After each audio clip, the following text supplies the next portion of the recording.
ആഹാ, എന്റെ പ്രസൻസ് തന്നെ നിനക്ക് തിരിച്ചറിയാൻ കഴിയുന്നുണ്ടല്ലോ അല്ലേ? Not bad. സീനുവിനെ ഒന്നും കൂടെ ചുറ്റി അവൻ അവളെ കഴുത്തിലേക്ക് താടി കുത്തിവെച്ചു.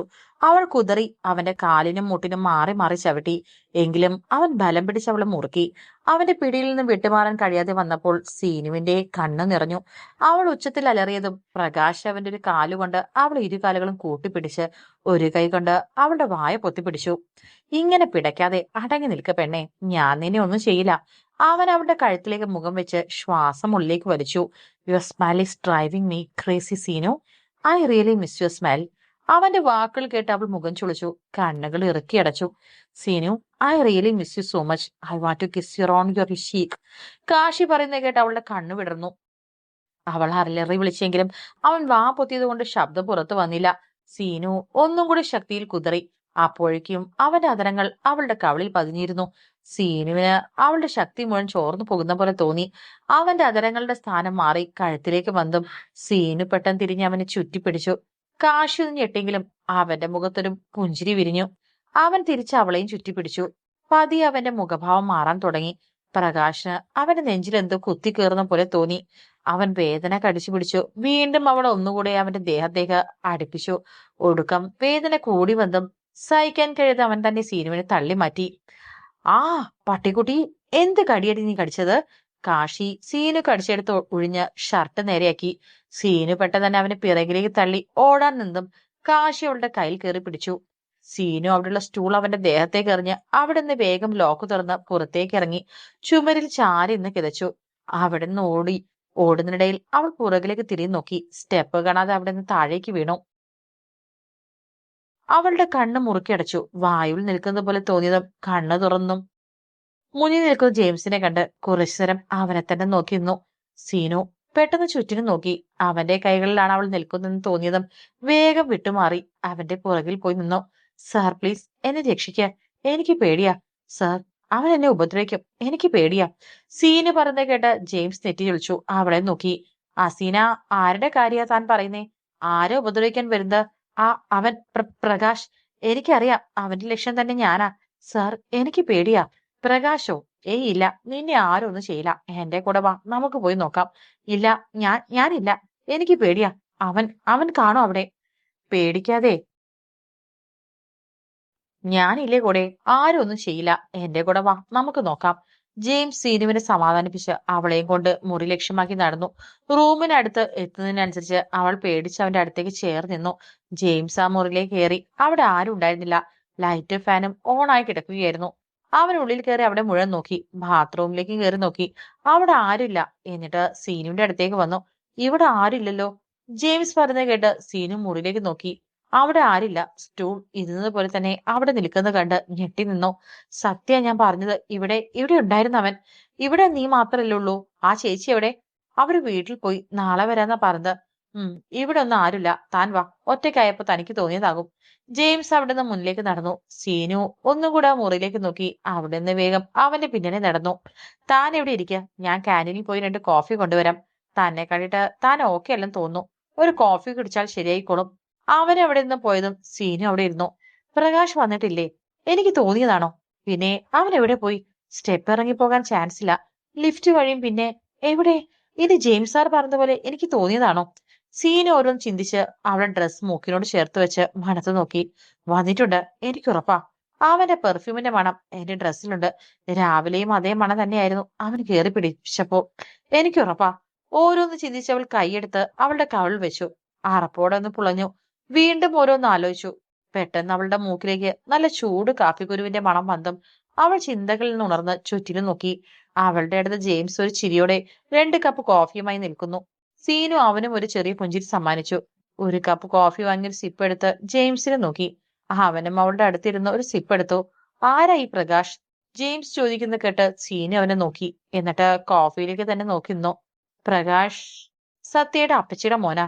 ഏത്, അന്നിവിടെ ഹോസ്പിറ്റലിൽ വെച്ച് ഷോ ഇറക്കിയവരോ? അതെ. അയാള് പണ്ട് തൊട്ടേ എന്റെ പുറകിൽ നിന്ന് ശല്യം ചെയ്തോണ്ടാ 10ാം ക്ലാസ്സിലേക്ക് ഇങ്ങോട്ട് ആദ്യമായിട്ട് വരുന്നവരെ ദുബായിലായിരുന്നു അന്ന് തുടങ്ങിയത് ആ ശല്യം. പിന്നെ +2 എക്സാം കഴിഞ്ഞ് വെക്കേഷൻ ആയ സമയത്ത് ഒരു കന്നന്തിരിവ് കാണിച്ചു. അന്ന് നാട്ടുകാരൊക്കെ പിടിച്ച് തല്ലി. അന്ന് സത്യയുടെ അപ്പച്ചി കലിത്തുള്ളി അവനെയും കൊണ്ട് പോയതാ ദുബായിലേക്ക്. ഇപ്പൊ വീണ്ടും വന്നു. അല്ല, എന്ത് കന്നന്തിരിവ് അവൻ കാണിച്ചത്?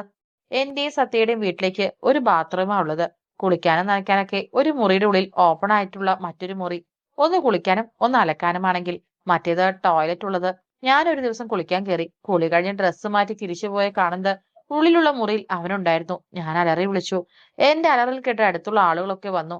എന്റെ വീട്ടുകാരെയും സത്യയുടെ അച്ഛനും എല്ലാരും അവനെ അന്ന് പൊതിരെ തല്ലി. അന്ന് സത്യയുടെ അച്ഛൻ അവരെ തടഞ്ഞില്ല. ആ ദേഷ്യം ഇന്ന് അവളുടെ അപ്പച്ചിക്ക്. അവരുടെ സ്വന്തം മകനാണെങ്കിലും അവരെന്താ എന്റെ മാനസികാവസ്ഥ മനസ്സിലാക്കാതെ? ഞാനൊരു പെണ്ണല്ലേ?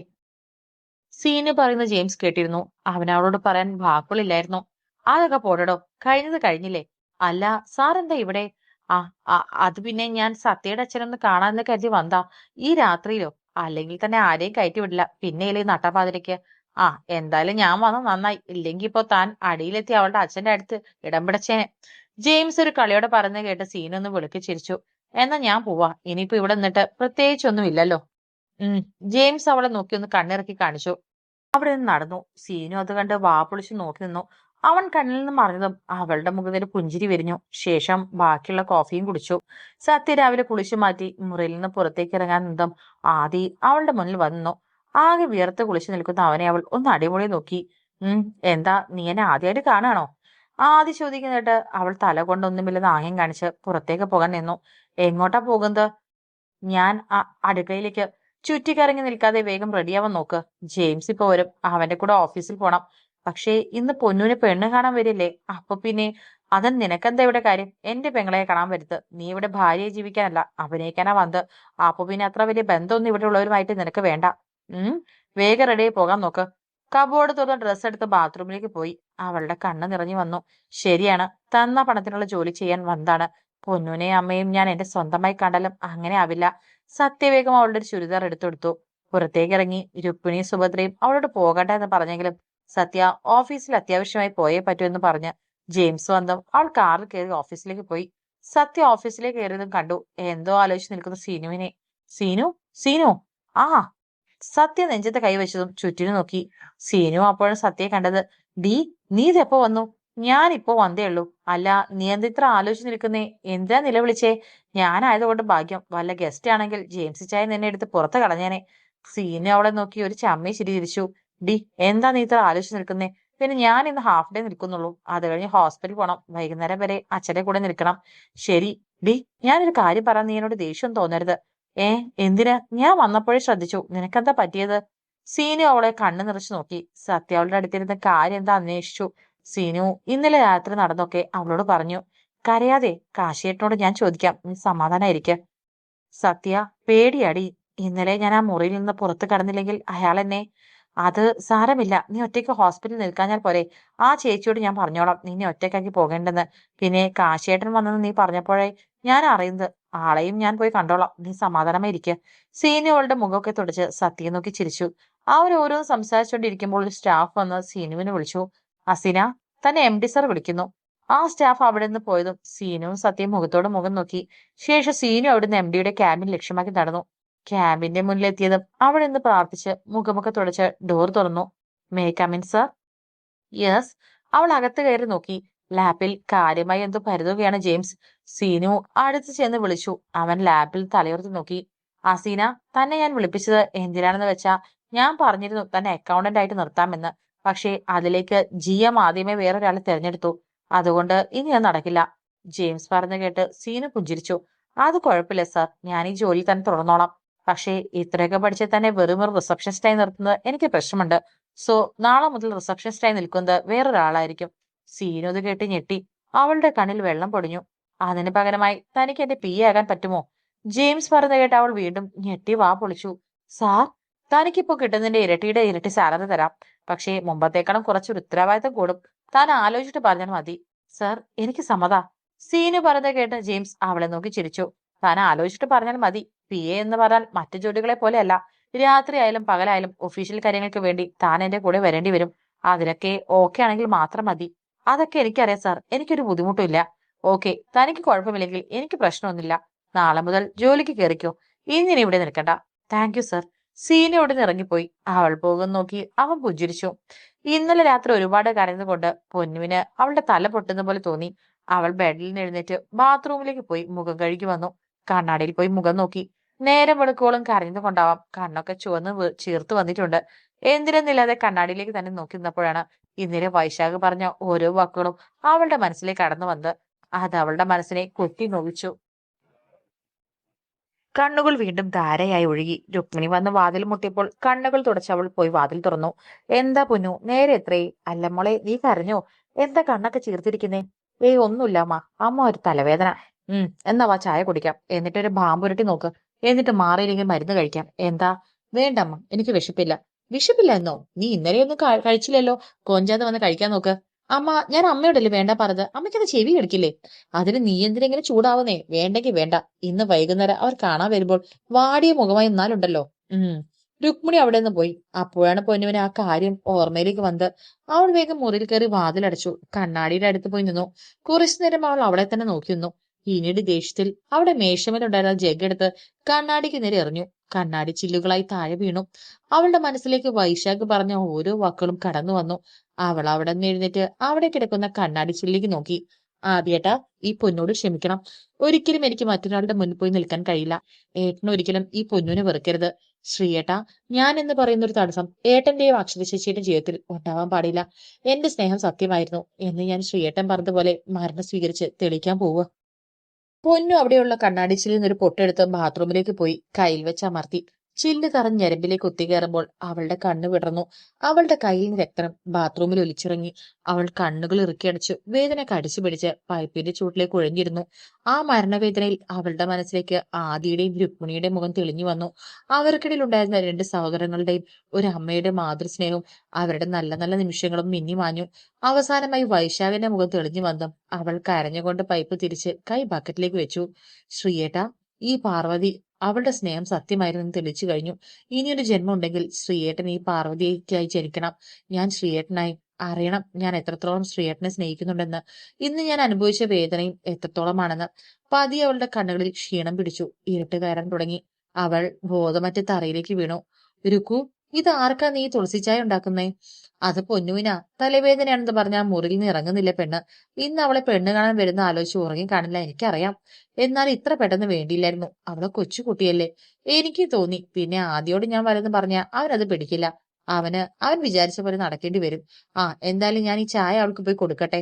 രുക്മിണി അവിടെ നിന്ന് ചായയുമായി പടികൾ കയറി പൊന്നിന്റെ മുറിയുടെ മുന്നിലെത്തി. അമ്മായി, എന്താ മോളെ? ദേ, ഇത് ഞാൻ എന്റെ കൂട്ടുകാരിയുടെ കല്യാണത്തിനെടുത്ത സാരിയാ. അന്ന് മാത്രമേ ഉടുത്തിട്ടുള്ളൂ. ഇന്ന് പൊന്നുവിനെ കാണാൻ വരുമ്പോ അവളോട് ഈ സാരി ഉടുക്കാൻ പറ. അവൾക്ക് ഇത് നല്ലോണം ചേരും. രുക്മിണി മായയെ നോക്കി പുഞ്ചിരിച്ച് വാതിൽ മുട്ടി. ഒരുപാട് മുട്ടിയിട്ടും തുറക്കുന്നില്ല എന്ന് കണ്ടതും രുക്മിണിയും മായയും മുഖത്തോട് മുഖം നോക്കി. രുക്മിണി ഒന്നുകൂടി ശക്തിയിൽ മുട്ടി. എന്നിട്ടും അകത്തുനിന്നൊരു അനക്കമില്ലാത്തതിനാൽ മായയും രുക്മിണിയും പൊന്നു എന്ന് വിളിച്ച് ശക്തിയിൽ മുട്ടി. അവരുടെ ബഹളം കേട്ട് ആദ്യം അങ്ങോട്ട് വന്നു. എന്താ അമ്മ? ആദി, പൊന്നു വാതിൽ തുറക്കുന്നില്ല. നേരത്തെ തലവേദനയാണെന്ന് പറഞ്ഞിരുന്നു. അകത്ത് തലകറങ്ങി വീണു കാണുമോ ആവോ? രുക്മിണിയുടെ മുന്നിൽ നിന്ന് ആദി വാതിൽ ശക്തിയായി തട്ടി. എത്ര തട്ടിയിട്ടും വിളിച്ചിട്ടും വാതിൽ തുറന്നില്ല. ബാലം കേട്ട് മുറിയിൽ നിന്ന് വൈഷ്ണവും ശങ്കരനും താഴെ നിന്ന് സുഭദ്രയും അങ്ങോട്ട് കയറി വന്നു. ആദി പിന്നെ ഒന്നും നോക്കിയില്ല. ആഞ്ഞു ചവിട്ടി വാതിൽ ലോക്ക് പൊട്ടി തുറന്നു. ആദി രുക്മിണി അകത്ത് കയറി നോക്കുമ്പോൾ അവിടെ ആരും ഉണ്ടായിരുന്നില്ല. ആദ്യം അവിടെ ചുറ്റിനു നോക്കി. ബാത്റൂമിൽ നിന്ന് വെള്ളം വീഴുന്ന കണ്ട് രുക്മിണി വേഗം വാതിൽ തുറന്നു നോക്കി. രക്തത്തിൽ കുളിച്ചു കിടക്കുന്ന പൊന്നുവിനെ കണ്ട് രുക്മിണി അലറി വിളിച്ചു. ബോധമാകെ താഴെ വീണു. അത് കണ്ട് ആദ്യ വേഗം അവിടേക്ക് പോയി. അവന്റെ മുന്നിൽ കണ്ട കാഴ്ച കണ്ട് അവൻ തറഞ്ഞു നിന്നു. ആദിയുടെ കണ്ണുകൾ നിറഞ്ഞു. പൊന്നു! ആദ്യം ഓടിപ്പോയി ഷെൽഫ് തുറന്ന് അതിൽ നിന്നൊരു ഡ്രസ്സ് കീറി അതും കൊണ്ട് ബാത്റൂമിലേക്ക് കയറി പൊന്നുവിന്റെ കയ്യിൽ കെട്ടി. വേഗം അവളെയും എടുത്ത് ഓടി കാറിൽ കയറ്റി അവിടെ നിന്ന് പോയി. എന്നാലും നീ പൊന്നുവിനോട് അങ്ങനെയൊന്നും പറയണ്ടായിരുന്നു. നീ അവളെ സ്നേഹിക്കുന്നുണ്ടെന്ന് എനിക്കറിയാം. പിന്നെ എന്താടാ? നീ പറഞ്ഞത് ശരിയാ. പൊന്നുവിനെ ഞാൻ സ്നേഹിക്കുന്നുണ്ട്. പക്ഷെ അതിന്റെ പേരിൽ ഒരിക്കലും അവളുടെ ജീവിതം നശിപ്പിക്കാൻ എനിക്ക് പറ്റില്ലടാ. നിന്നെ സ്നേഹിച്ചതിന് അവൾക്ക് എന്ത് നാശാണാവോ വരാൻ പോകുന്നത്. എന്തൊക്കെ പറഞ്ഞാലും ഞാനൊരു ജയിൽ പുള്ളിയാ.